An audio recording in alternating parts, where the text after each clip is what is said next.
So we've just pulled off the main road and we're on the little track on the way to Nick and Max's. We've got quite a bit left of this, they're quite remote. In a minute the GPS is going to cut out and we'll follow the written instructions. Hi, we're Harriet, Mauro and this is Tofu. And in 2021 we bought 4 acres of land on the east coast of Spain with the dream of living a simpler, more sustainable life, in tune with nature, the seasons and above all our values. Join us as we try and bring our beautiful land back to productivity, restore our little stone cottage and learn how to make a living on our land. Over the long Easter weekend, we went to visit some friends and helped cob the outside of a super adobe dome which they'd built back in October last year, and which Mauro actually helped with. If that last sentence didn't make any sense, don't worry, you'll see what super adobe and cob are in just a moment. Arriving into Aragon, a province in Spain just a little further north than us and further inland, I couldn't help being fascinated by the changing flora, the flowers in bloom several weeks ahead of us, just a different smell in the air. I think Spain is officially the country in Europe with the most varied types of climate zones and landscape. Correct me if I'm wrong on that. But just driving a couple of 100 miles north, I really felt it. It felt like we passed through 5 different countries.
One thing I like about it is that it's a lot simpler than our solar setup, that it just gives you the input watts and output watts in really simple terms, so I can quickly see, this is 7 watts. And you can use it to sort of like learn about how much your devices consume. Yeah. So yeah, 7 watts on the phone. That's nothing, that's really nothing.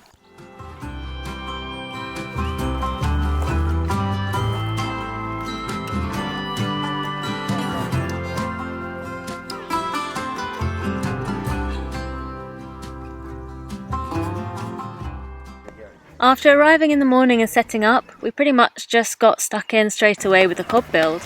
The aim for the next few days was to cover the outside of the dome with cob. The dome had been built back in October using a method called super adobe, which is a variation on the natural building technique of earthbag building.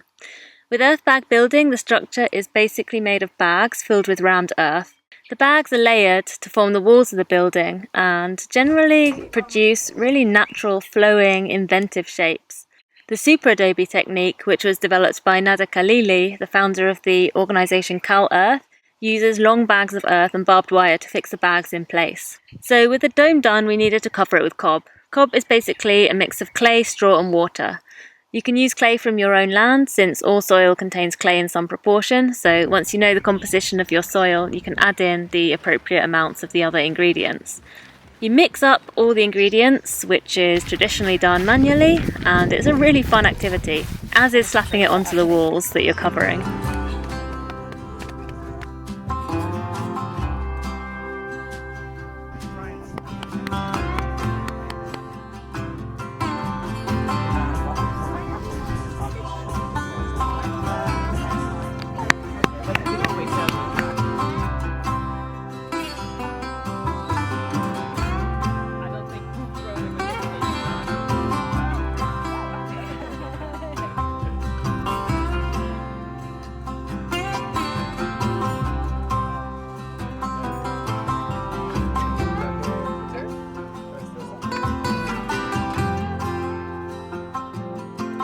It's definitely a full body workout, and there's definitely something special about having your bare hands and feet in contact with the materials you're working with.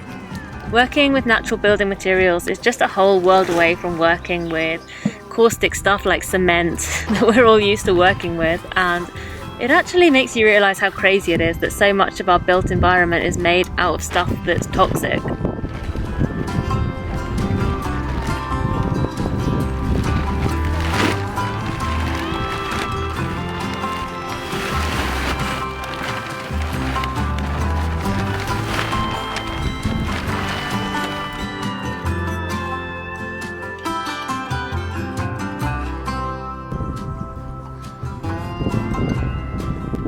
Like the skin of my feet is at its best.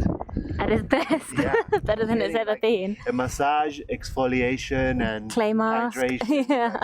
Everything. It's a spa treatment for my feet.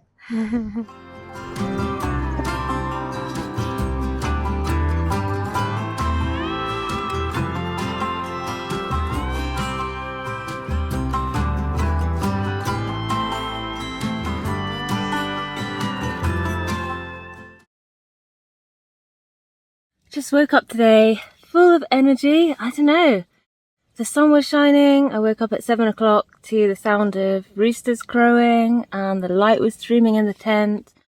I don't know. I mean, I know I live in the countryside. This is nothing new, but I also live in a house with no windows. So I don't know. Just woke up full of energy. I've just been on a run, and I think I'm gonna put the solar panel to charge, although it doesn't really need it, but might as well use this beautiful sunny day and go and have some breakfast. By the way, in case you haven't heard me mention it before, this little machine that I'm using here is our new EcoFlow portable power station. We had it charging in the car yesterday on the way here. It charges from the cigarette lighter thingy in the car, and it was still at about 95% I think this morning. We'd just been charging our phones and stuff on it last night. But we put it out to charge anyway, and once the sun was up, it was back to full capacity in about 30 minutes, I think.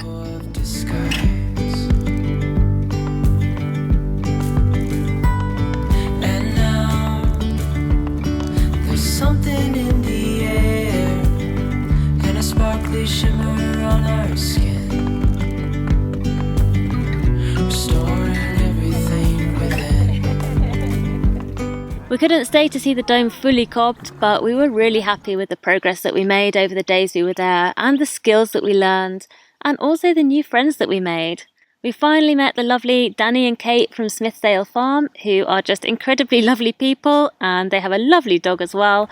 Definitely check out their channel if you don't already watch it. The final few rounds of the earth bags were a little trickier to cob since they were higher off the ground and scaffolding was involved. But over the next few days, the rest of the volunteers got the job done, and now the dome is apparently fully protected from the elements and ready to withstand the fast approaching Spanish summer. As always, we left the Freedom Farm completely exhausted and completely recharged, and also bursting with inspiration and ideas. Ever since we first met Nick and Max last year, they've really been a source of inspiration for us. The stuff they're doing, the community they're building, not to mention their beautiful veggie garden, and just their outlook and approach to life in general.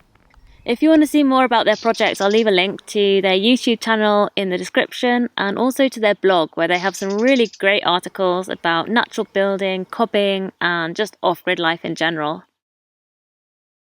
But back on our own finca, we were actually in the middle of a building project of our own. A couple of weeks ago, our Workshare group helped us get started building a chicken coop out of recycled pallets.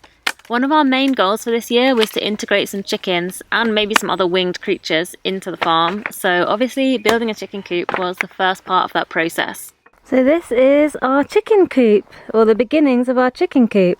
I honestly had no idea you could do this with pallets. I mean, I know people do all sorts of cool stuff with pallets, but I just never tried it or seen it for myself. And yeah, once you break them apart and you have the wood, it's amazing, you know, what you can do with them. So I'm really happy and I can't wait to finish it.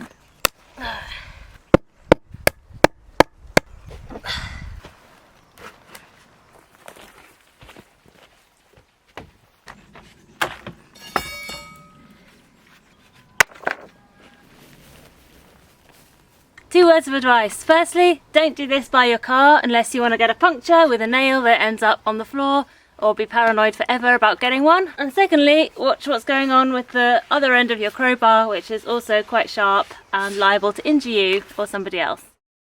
I won't tell you how I know that. Dreamy, breezy, we go. Easy, easy on our tiptoes. Undercover, agents of the other. Beyond gravel, beyond gold.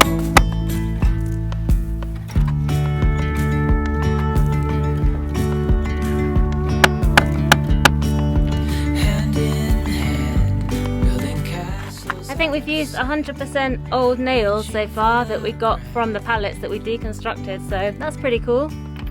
Willows align, we lose track of time. Head up high, now we climb.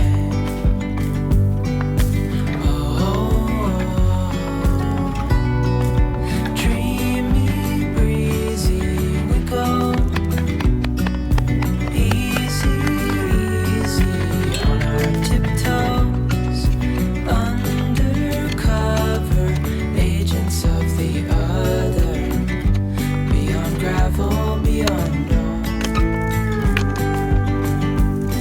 A bigger scale, the world inhales as we go. I wouldn't want it any other way, no. Dreamy, breezy, we go.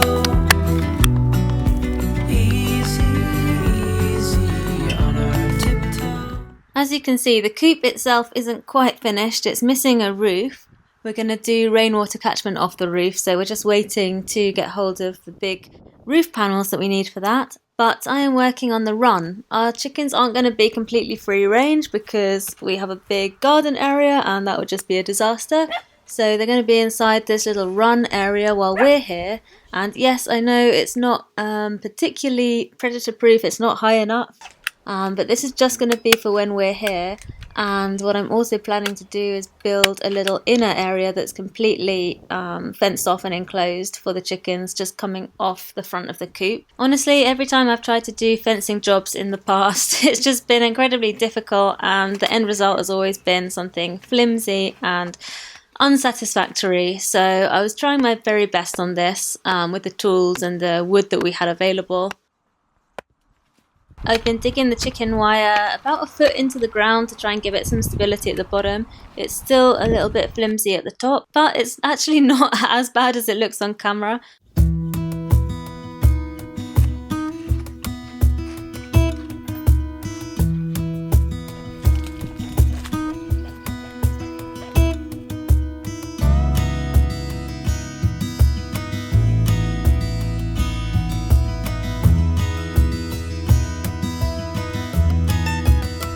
As you can see, it was an extremely windy day that day, so I didn't even try and attempt to explain what's going on. Instead, here's a voiceover.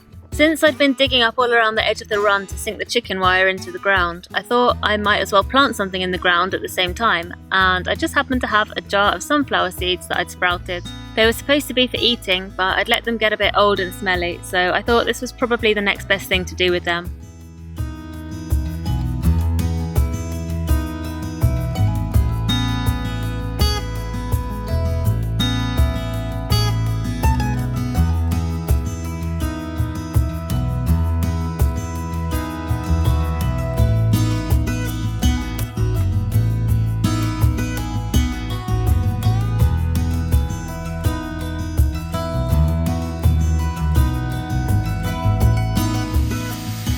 Working on stuff like this has definitely been a lot easier lately now that we can actually bring power around our land with us, which we couldn't really do easily before.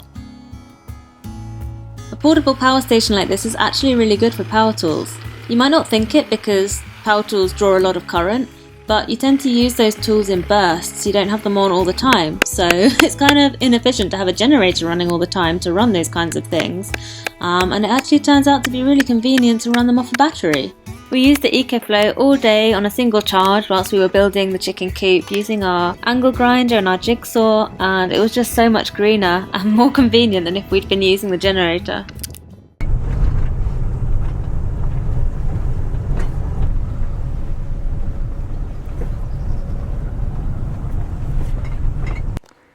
First set of eggs from yesterday. And the incubator. One egg incubator. And 2 more eggs from another neighbour for some genetic variety. Or just more eggs.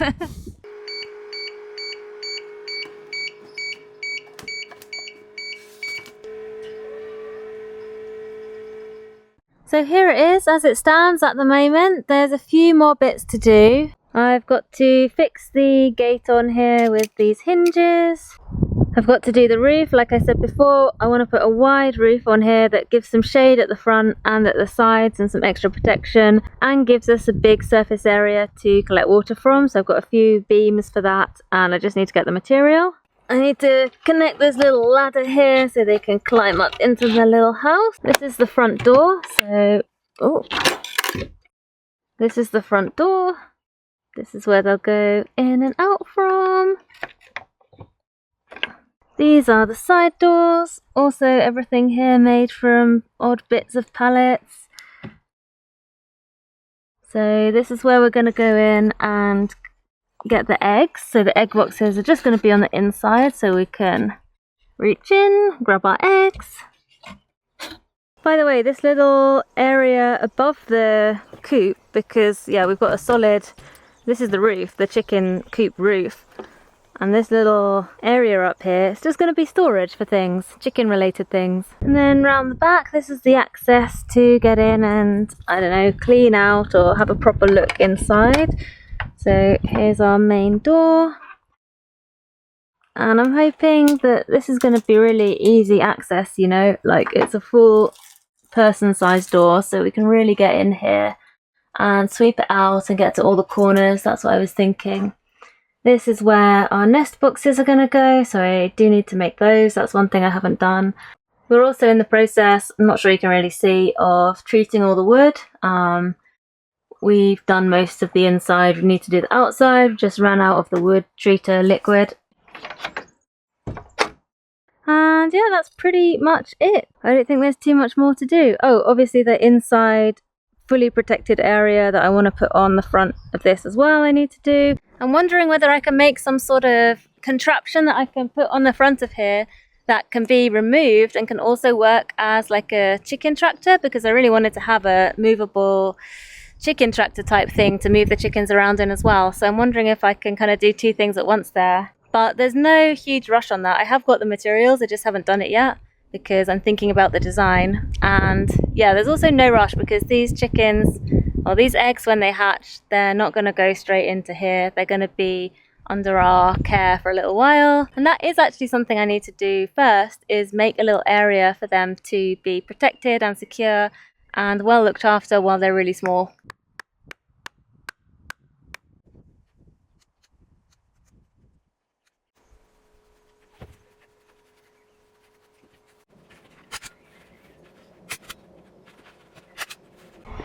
Well, this is it. This is what we're calling the chick nursery.